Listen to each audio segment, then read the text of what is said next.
R R Patil म्हणजेच महाराष्ट्राच्या राजकारणातलं एक स्वच्छ आणि तळागाळातून वर आलेलं नेतृत्व। आता तुम्हा तिघांचा ओळीने उल्लेख केल्यानंतर आमच्या तवडे साहेबांना असं वाटायला नको की माझ्यावर अन्याय केला। तवडे साहेब तुम्ही सुद्धा भाग्यवान आहे, किमान गृहमंत्री राहिलं, गृहमंत्र्याचं दालन तरी आपल्याला मिळालं।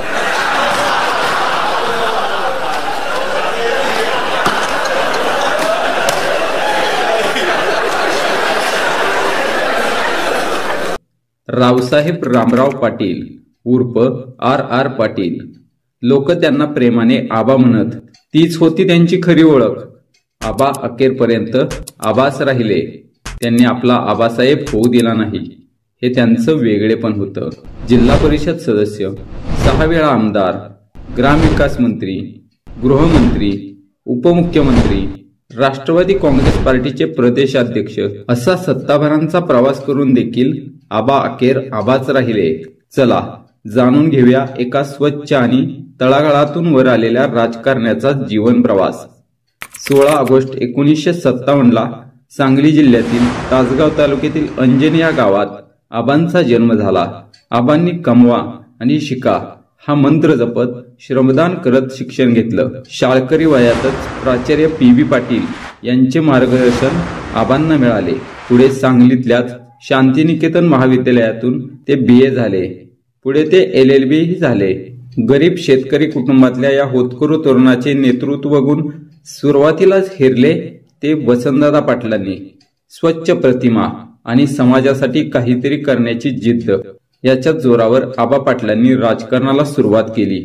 आबा कायदा पदवीचा अभ्यास करत होते तेव्हाच त्यांना लोकांनी जिल्हा परिषदेच्या निवडणुकीसाठी उभे केले। आबा त्यावेळी शरद पवार यांच्या समाजवादी काँग्रेसकडून उभे राहिले आणि एका मातब्बर उमेदवाराला पराभूत करून विजयी झाले। तिथून त्यांचा राजकीय जीवन प्रवास सुरू झाला। त्यांनी जिल्हा परिषदेच्या सदस्य म्हणून केलेल्या कामाची लोक आजही आठवण काढतात। वसंतदादांबरोबरच यशवंतराव चव्हाण यांचीही प्रेरणा आर आर पाटलांनी घेतली होती। आर आर पाटील हे पहिल्यांदा 1979 साली सावळमधून जिल्हा परिषदेवर निवडून आले। 1979 ते 1989 पर्यंत ते जिल्हा परिषद सदस्य होते। 1990 मध्ये आबा पहिल्यांदा आमदार झाले आणि मग सुरू झाला अंजनी ते मुंबई हा सुखकर प्रवास। तासगाव मतदारसंघातून आर आर आबा 1995 साली काँग्रेसच्या तिकिटावर दुसऱ्यांदा आमदार झाले। त्यानंतर त्यांनी विधिमंडळात प्रभावी कामगिरी केली। अल्पावधीतच ते राज्यभर लक्षवेधी आमदार म्हणून परिचित झाले। 1990 ते 2014 या काळात त्यांनी तासगाव विधानसभा मतदारसंघाचे प्रतिनिधित्व केले। त्यांना ग्रामविकास व गृहमंत्री म्हणून काम करण्याची संधी मिळाली।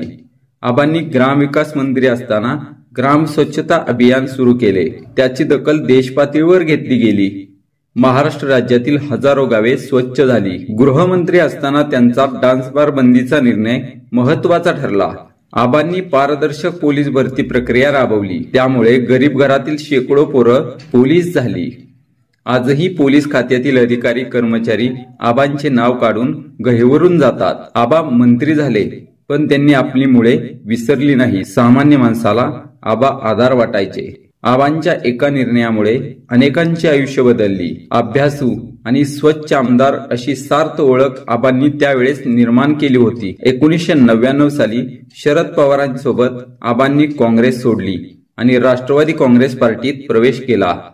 याच काळात शरद पवार साहेबांचे विश्वासू आणि कट्टर समर्थक म्हणून आबांची ओळख होती। आबांनी 2004, 2009 आणि 2014 ची निवडणूक अतितटीने जिंकली। सुरुवातीला तासगाव आणि नंतर कवठे महांकाळ या भागाचे त्यांनी नेतृत्व केले। आबा उपमुख्यमंत्री आणि गृहमंत्री असताना मुंबईच्या दहशतवादी हल्ल्यानंतर त्यांच्या काही वक्तव्यांनी वाद झाले आणि आबांना या पदाचा राजीनामा द्यावा लागला, पण आबांची स्वच्छ प्रतिमा मात्र कायम राहिली। गृहमंत्री असताना डान्सबार बंदीवरचा निर्णय घेऊन आबांनी अनेक संसार सावरले। डान्सबार बंदीच्या निर्णयाला विरोधही झाला, पण आबा मात्र ठाम राहिले।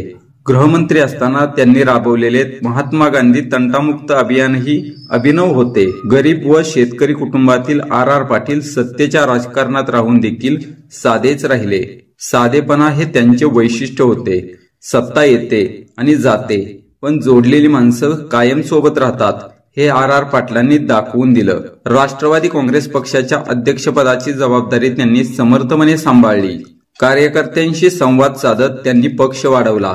आबांचे एक भाऊ गावाकडे शेती बघतात तर दुसरे भाऊ पोलीस दलात आहेत. आबा गृहमंत्री असताना त्यांचे भाऊ राजाराम पाटील हे देखील पोलीस दलात असताना कोणताही बडेजाव न करता सेवा बजावत होते. 16 फेब्रुवारी 2015ला आर आर पाटलांचं दुःखद निधन झालं. असा होता आर आर पाटील यांचा जीवन प्रवास. मित्रांनो, तुम्हाला जर आबांबद्दल अजून काही माहिती असेल तर नक्की कमेंटमध्ये शेअर करा. धन्यवाद.